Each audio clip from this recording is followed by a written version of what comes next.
King Charles is upset over his eldest son's decision to rent out his beloved Welsh holiday boat.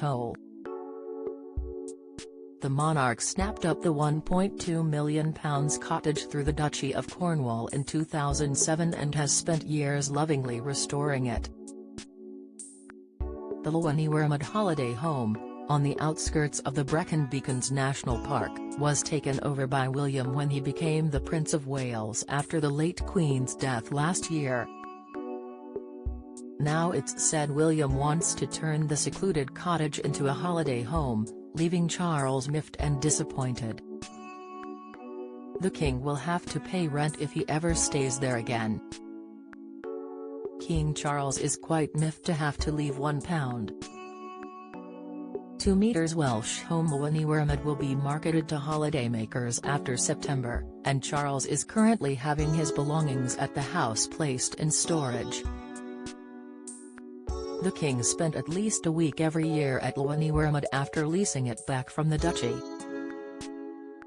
He voluntarily gave up the lease when the duchy passed to his elder son. A royal source said, "The king was quite miffed, but that was the deal. It means he can continue to stay there, but will pay rent to the duchy, and the rest of the time it will be rented out."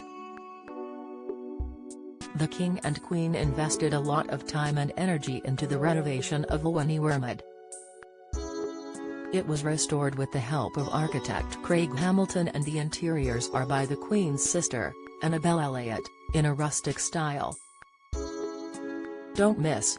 Camilla and Charles don't show any affection due to rigid protocol, claims. Latest, the royal source added, Charles has agreed to pay for the topiary upkeep as he doesn't want to see all the good work go to waste.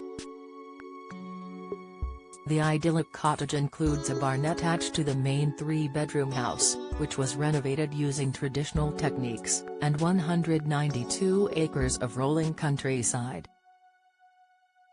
Nearby properties owned by the duchy are already let out.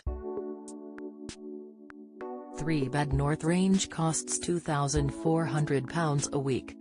William wants to spend more time in Wales, but will stay in B&Bs and holiday rentals, supporting the tourist industry. Buckingham Palace said, should His Majesty stay there in the future, that would be under commercial terms with the duchy, in the same way that applies to His Majesty's occupancy of Highgrove, similarly owned by the duchy.